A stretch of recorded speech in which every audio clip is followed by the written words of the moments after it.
سنو عرش والو، سنو فرش والو، میں صحرا علی کا سنانے چلا ہوں، جو سن کر یہ صحرا ہے جلتے ہمیشہ۔ اللہ من الشیطان اللعین الرجیم، بسم اللہ الرحمن الرحیم، الحمدللہ رب العالمین، وصلی اللہ علی سید المرسلین وآلہ الطیبین الطاہرین، اما بعد۔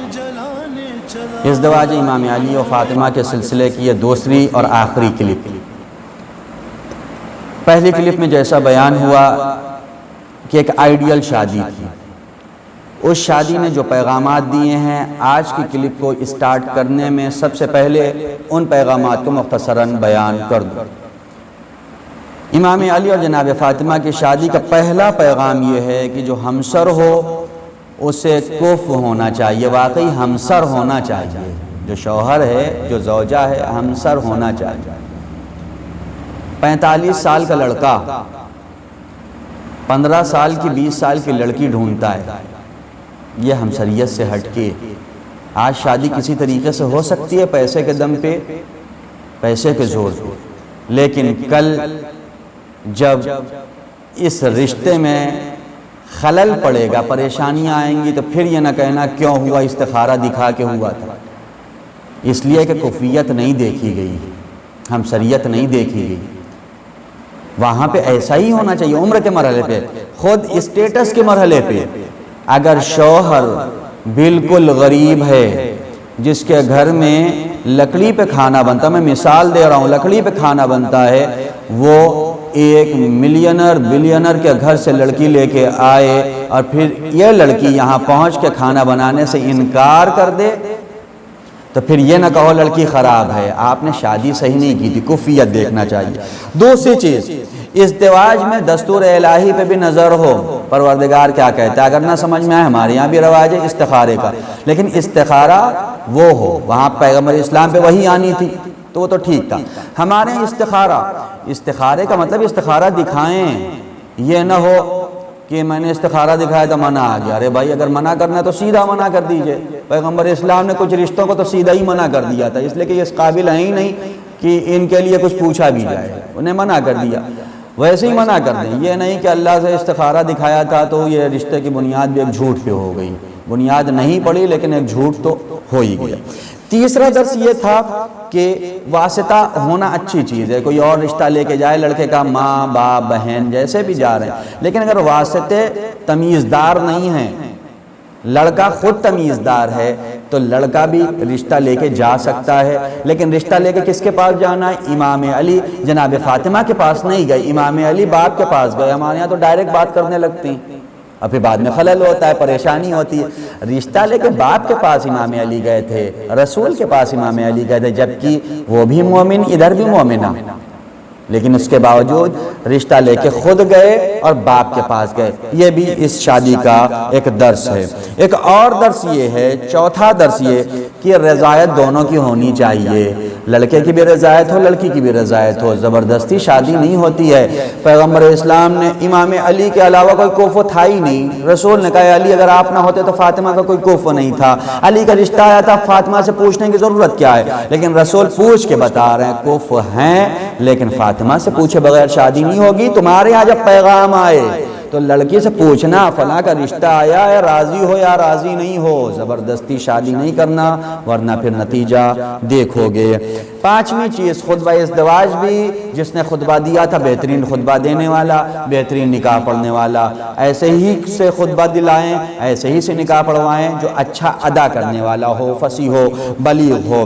چھٹا پوائنٹ، مہر سنگین نہ ہو، مہر بہت زیادہ نہ ہو۔ روایت میں ہے جس لڑکی کا مہر کم ہوتا ہے وہ بہترین لڑکیاں ہوتی ہیں۔ ساتویں چیز، جہیز بھی کم ہو، وہاں تو مہر میں ہی سے جہیز آیا تھا، ہمارے یہاں اتنا بڑا جہیز ہوتا ہے، پھر اس کے نتیجے میں کیا ہوتا ہے ہم بہتر جانتے ہیں۔ آٹھویں چیز، ولیمہ جب ہو سادہ ولیمہ ہو، وہاں 1000 طرح کے مینیو نہ ہو۔ مینیو بڑھے گا، یہ تمہارا اسٹیٹس تو ہے، لیکن یہ سنت نہیں ہے، یہ وہ والی شادی نہیں ہے جو ازدواج علی و فاطمہ ہے۔ نویں چیز، گھر بھی سادہ ہونا چاہیے۔ امام علی کا گھر سادہ تھا، اب کوئی انسان اگر پیسے والا ہے وہ اپنے اسٹیٹس کے حساب سے رکھے، لیکن اس سے بڑھ کے بنانے کی کوشش نہ کرے، وہ سادہ گھر رہے۔ 10ویں چیز شب عروسی، یاد خداوندی۔ کون کرتا ہے یاد خداوندی؟ لیکن اس میں یاد خداوندی کی گئی، جناب فاطمہ نے نماز پڑھی، امام علی نے نماز پڑھی۔ 11واں پوائنٹ، اگر دوسرے زن و شوہر سے ایک دوسرے کے بارے میں پوچھیں، شوہر سے پوچھیں تمہاری زوجہ کیسی ہے، زوجہ سے پوچھیں تمہارا شوہر کیسا ہے، تو یہ برائی نہ کرنے لگے دوسرے سے۔ پیغمبر اسلام نے پوچھا فاطمہ علی کو کیسا پایا، خیر و بالین، بہترین شوہر پایا۔ امام علی سے پوچھا فاطمہ کو کیسا پایا، نعم العون علی طاعت اللہ، بہترین مددگار طاعت پروردگار میں۔ تعریف کریں، تیسرے سے برائی زن و شوہر ایک دوسرے کی بیان نہ کریں۔ اور اس میں آخری پوائنٹ، والدین بھی آتے جاتے رہے۔ پیغمبر اسلام بیٹی کے گھر میں جاتے تھے، لیکن بیٹی کے گھر میں جا کے کبھی اس میں خلل نہیں ڈالا۔ ہمارے یہاں بھی لڑکی کے والدین، لڑکے کے والدین، ان دونوں کے رشتے میں خلل نہ ڈالیں، بلکہ کوشش یہ کریں ان کا رشتہ اور مضبوط ہو۔ ہمارے یہاں بہت ہوتا ہے، بیٹی کو چڑھا رہے ہیں، ان سے یہ کہہ رہے ہیں ایسا کرو، وہ بیٹے کو کہہ رہے ہیں ایسا کرو، اور دھیرے دھیرے دونوں ٹائٹ ہو جاتے ہیں، پھر اس کے بعد رشتہ ٹوٹ جاتا ہے۔ نتیجہ کیا ہوگا؟ دو زندگیاں برباد ہو جائیں گی، اور خدا نخواستہ بچے ہوئے تو اور زندگیاں برباد ہوں گی۔ اس رشتے کو مضبوط بنانے کی کوشش کریں، دونوں طرف کے والدین رشتے کو کمزور بنانے کی کوشش نہ کریں، تبھی یہ گھر سکون والا گھر ہوگا۔ یہاں تک یہ پوائنٹ جو پہلی کلپ کے تھے۔ اب آج میں کچھ باتیں عرض کرنی۔ یہ جو گھر سکون والا گھر ہے، زن و شوہر کے تعلقات بھی ایسے ہونے چاہیے، آپس کے ہم آہنگی ایسی ہونی چاہیے کہ اختلاف نہ ہونے پائے۔ اگر فاطمہ اور علی کے گھر میں سکون ہے تو اس کی وجہ ہے فاطمہ نے اپنا حق ادا کیا ہے، علی نے اپنا حق ادا کیا ہے۔ فاطمہ نے کیسے حق ادا کیا؟ ہم سرداری ہے فاطمہ، شوہر کی کیسے خدمت کرنی؟ سب سے پہلی چیز اطاعت شوہر۔ فاطمہ نے کبھی شوہر کی نافرمانی نہیں کی۔ قرآن کریم کہہ رہا فالصالحات قانتات حافظات للغیب بما حفظ اللہ۔ بہترین عورتیں وہ ہیں جو صالحہ ہوتی ہیں، جو نیک ہوتی ہیں، جو حفاظت کرتی اپنے شوہر کی امانتوں کی، یہ بہترین عورتیں ہوتی ہیں۔ امام علی کہہ رہے ہیں فاطمہ نے کبھی مجھے غصہ نہیں دلایا، فاطمہ نے کبھی نافرمانی نہیں کی، جب بھی فاطمہ کو دیکھتا تھا غموں کا ازالہ ہو جاتا تھا۔ فاطمہ نے کیسی شوہرداری کی، احترام شوہر، کبھی بھی نام لے کے نہیں بلایا، ہمیشہ کہتی تھی ابو الحسن ابو الحسن، یہ احترام شوہر ہے، اے حسن کے باپ، اے ابو الحسن۔ ایسا احترام کبھی علی نہیں کا۔ تیسری شوہرداری، بہترین خانہ داری کی ہے جناب فاطمہ نے، خدمت شوہر۔ امام علی پیغمبر اسلام سے جو جملہ کہتے ہیں یا رسول اللہ، فاطمہ نے اتنا مشق اٹھائی کہ مشق کا اثر، مشق کا نشان فاطمہ کے جسم پر آ گیا۔ فاطمہ نے اتنی چکی چلائی ہے کہ ان کے ہاتھوں میں آبلے پڑ گئے ہیں۔ فاطمہ نے گھر صاف کرنے میں اتنی کوششیں کی ہیں کہ لباس گرد آلود ہو جاتا ہے۔ فاطمہ نے اتنا تنور روشن کیا ہے کہ بدن پہ اور لباس پہ دھوئیں کا نشان آ جاتا ہے۔ کتنی خدمت کی ہے جناب فاطمہ نے، ایسی شوہرداری، لیکن شکایت کبھی نہیں کی۔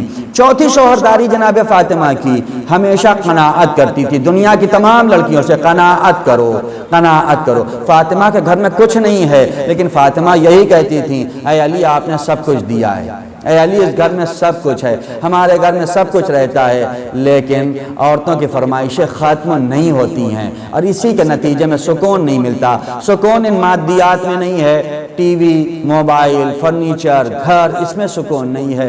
سکون آپسی ہم آہنگی میں ہے، آپسی تعلقات میں ہے۔ فاطمہ نے کبھی پریشان نہیں کیا۔ جب امام نے کہا کہ کچھ مانگیں، کبھی مانگتے کیوں نہیں ہیں، تو فاطمہ یہی کہتی تھی میں نہیں چاہتی کبھی وہ سوال کروں جو آپ پورا نہیں کر سکتے ہوں تو آپ شرمندہ ہو جائیں، آپ شرمندہ ہوں گے تو میں شرمندہ ہو جاؤں گی۔ یہ فاطمہ نے قناعت کا مظاہرہ کیا۔ پانچویں چیز، فاطمہ نے ہر مرحلے پہ شوہر کی مدد کی ہے، دنیا کے کاموں میں بھی، آخرت کے کاموں میں بھی۔ امام علی ایک جملہ کہتے ہیں ہم دونوں ان دو کبوتر جیسے تھے جو گھونسلے میں بیٹھتے ہیں، بڑے پیار سے رہتے ہیں، بڑے محبت سے رہتے ہیں، بہت اطمینان سے رہتے ہیں۔ فاطمہ جیسی اگر لڑکیاں کچھ بھی، فاطمہ جیسی نہیں بن سکتی لیکن کنیز فاطمہ کہلاتی، کچھ بھی تھوڑا بہت عمل کر لیں گھر میں سکون آ جائے گا۔ لیکن ہم سرداری صرف جناب فاطمہ کی نہیں تھی، ہم سرداری امام علی کی بھی تھی۔ صرف لڑکی پہ بوجھ نہیں ڈالو، لڑکا بھی تو کچھ قاعدے کا ہونا چاہیے، وہ بھی تو مدد کرنے والا ہونا چاہیے۔ امام علی نے اپنی تمام محبتوں کو نچھاور کیا ہے فاطمہ کے اوپر۔ امام علی، وہی میں نے جو جملہ کہا، ہم دونوں کبوتر جیسے تھے، تمام عشق فاطمہ کے لیے۔ ایسا نہ ہو شادی ان سے ہے، عشق کسی اور کے لیے، شادی ان سے، محبت کسی اور کے لیے نچھاور ہو رہی، تب سکون نہیں آتا ہے۔ امام علی کا کل سکون، کل محبت، کل عشق فاطمہ، فاطمہ کے لیے امام علی نے اپنے عشق کو قربان کر دیا تھا۔ عشق ہے صرف فاطمہ کے لیے۔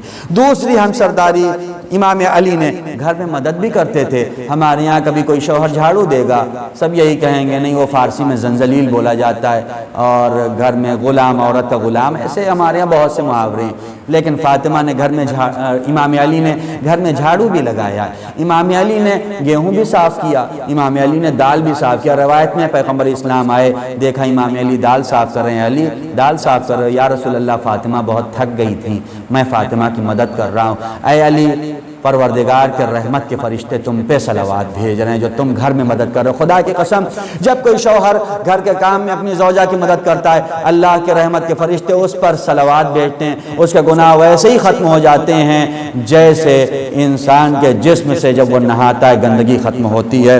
پھر بچوں کو کھلانے میں بھی امام علی کبھی بچوں کو کھلاتے تھے، گود لیتے تھے، جناب فاطمہ کی مدد کرتے تھے، یعنی جیسے جناب فاطمہ نے مدد کی ویسے امام علی نے بھی ہم سرداری کا حق ادا کیا۔ جب دونوں طرف سے ہم سرداری ہوگی، بیجا فرمائشیں نہیں ہوں گی، حق قناعت ہوگی، تبھی اس گھر میں سکون آئے گا، ورنہ گھر میں سکون آنے والا نہیں ہے۔ پروردگار کی بارگاہ میں دعا ہے، پروردگار ہمیں راہ امام علی، راہ جناب فاطمہ پہ چلنے کی توفیق عطا فرما۔ والسلام علیکم ورحمۃ اللہ وبرکاتہ۔